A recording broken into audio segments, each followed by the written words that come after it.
Hello दोस्तों, स्वागत है आपका हमारे नए यूट्यूब चैनल बिट जेंस में।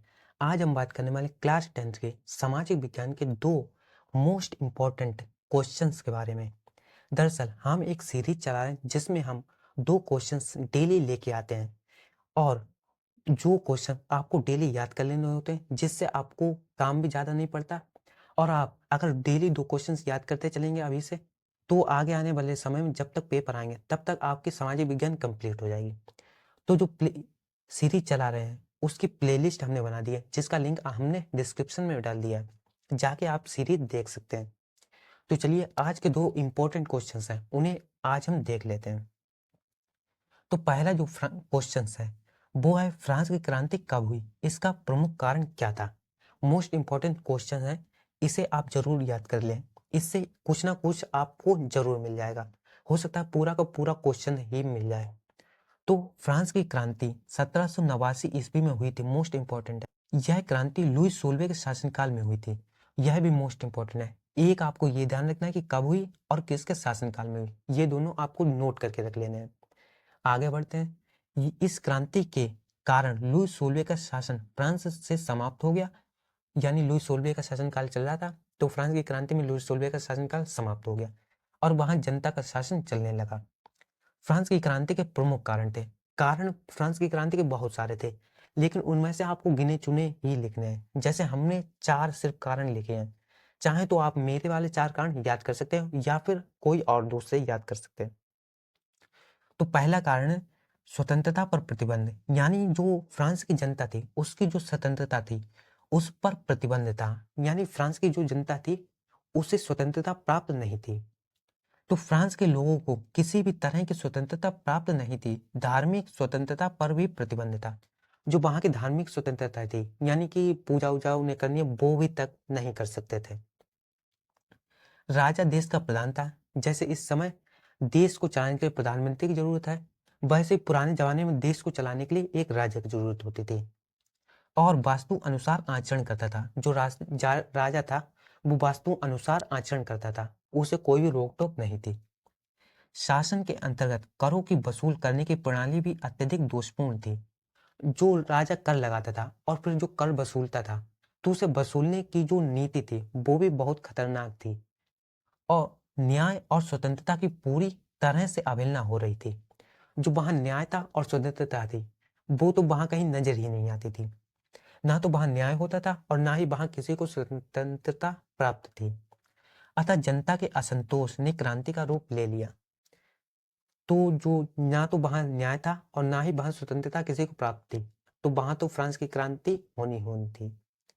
अब चलिए आगे दूसरा कारण देखते हैं। सामाजिक असमानता, यानी कि समाज के लोगों में असमानता। समाज के जो लोग थे उन्हें बराबर नहीं रखा जाता था, ऊंच नीच चलती थी। तो फ्रांस की क्रांति का एक महत्वपूर्ण कारण सामाजिक असमानता थी। फ्रांस की क्रांति के समय फ्रांसीसी समाज में अत्यधिक असमानता व्याप्त थी। समाज दो वर्गों में विभाजित थे। समाज को दो वर्गों में बांटा गया था, प्रथम वर्ग और द्वितीय वर्ग। प्रथम वर्ग में कुलीन तथा पादरी वर्ग आता था। जो प्रथम वर्ग था उसमें कुलीन और पादरी वर्ग आता था, जो करों का भुगतान नहीं करता था। जबकि दूसरे वर्ग में किसान तथा श्रमिक आते थे। जो दूसरा वर्ग था उसमें जो रोज का काम करने वाले थे वो सभी आ जाते थे। जैसे किसान हो गया, दर्जी हो गया, या फिर कोई भी मजदूर जो थे वो सभी दूसरे वर्ग में आ जाते थे, जो जिनसे करों का भुगतान कराया जाता था। और दूसरी तरफ उनकी सामाजिक स्थिति थी वो भी ठीक नहीं थी। अब तीसरा कारण देख लेते हैं। तीसरा कारण है अयोग्य शासक, यानी कि शासन करने के योग्य ना होना। तो उस समय फ्रांस में किसका शासन था? लुई सोल्वे का, जो कि अयोग्य शासक था, शासन करने के योग्य ही वो नहीं था। तो क्रांति के समय फ्रांस का शासक लुई सोल्वा था, वह एक अयोग्य शासक था, शासन करने के योग्य ही नहीं था, क्योंकि उसने शासन में सुधार लाने का प्रयास नहीं किया। क्योंकि उसका जो शासन था, लुई सोल्वे ने अपने शासन में कुछ भी सुधार ही नहीं किया, जैसा शासन चलता था वैसे चलने देता था। उसकी पत्नी का प्रभाव शासन पर अधिक था। लुई सोल्वे के राज्यारोहण, यानी लुई सोल्वा जब राज्य पर बैठा, गद्दी पर बैठा, के समय जनता को बहुत आशा थी, जनता को आशा थी कि जो लुई सोल्वा है वो हमारे लिए कुछ अच्छा कार्य करेगा। लेकिन उसकी कर्तव्यहीनता कर्तव्य ना करना, जो उसका कर्तव्य था उसने वो कर्तव्य ही नहीं निभाया। कर्तव्यहीनता के कारण जनता को विद्रोह के मार्ग का सहारा लेना पड़ा। जब उसने अपना कर्तव्य नहीं निभाया तो जनता को विद्रोह का सहारा लेना ही पड़ा। और जनता करती भी क्या? अब चलिए आ जाते हैं चौथे कारण पे, जो है आखिरी कारण, जो है मध्यम वर्ग, यानी कि बीच का वर्ग। इस वर्ग में व्यापारी, वकील, डॉक्टर, लेखक, पत्रकार और निम्न सरकारी पदाधिकारी, यानी जितने भी सरकारी काम करते हैं वो सभी आ जाते हैं, आदि थे। फ्रांस का मध्यम वर्ग महत्वाकांक्षी था, यानी जो फ्रांस मध्यम वर्ग था वो मेहनती था, और जो कुलीन वर्ग था उसे अपना शत्रु मानता था। अतः फ्रांसीसी क्रांति का एक प्रमुख कारण यह भी था, यानी फ्रांसीसी क्रांति का एक कारण यह भी हम लोग मान सकते हैं कि वहां का मध्यम वर्ग सामाजिक एवं राजनीतिक समानता चाहता था। जो मध्यम वर्ग था वो सामाजिक और राजनीतिक दोनों तरह से समानता चाहता था, ऊंच नीच नहीं चाहता था, और इसके लिए वो विद्रोह करने को भी तैयार था। तो ये हो गया हमारा चौथा। बस आपको 4 ही कारण लिखने हैं। क्वेश्चन बहुत ही बड़ा हो गया है, तो इतना क्वेश्चन आपको याद कर लेना है। जिस हिसाब से क्वेश्चन पूछा जाता है उसी हिसाब से आपको लिख देना है।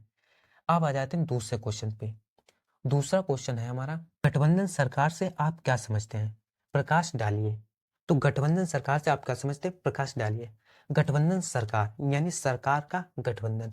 मान लीजिए 100 सीटें हैं। भारत का अगर प्रधानमंत्री बनना है, प्रधानमंत्री क्या करेगा? देश को चलाएगा, लेकिन देश को चलाने के लिए प्रधानमंत्री जो बनेगा उसे जनता चुनेगी। जनता कैसे? वोट दे के चुनेगी, और वोट देंगे उसके बाद सीटें बनाई जाएंगी, और जो ज्यादा सीटें जीतेगा वो देश का प्रधानमंत्री बन जाएगा।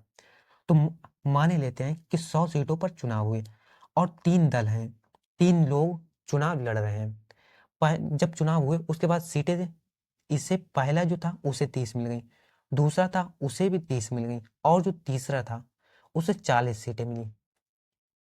अब सुनिए, 100 सीटें थी, अगर कोई भी प्रधानमंत्री बनेगा तो उसे कम से कम 51 सीटों पर जीत हासिल करनी है, तब वो देश का प्रधानमंत्री बन पाएगा, वरना नहीं।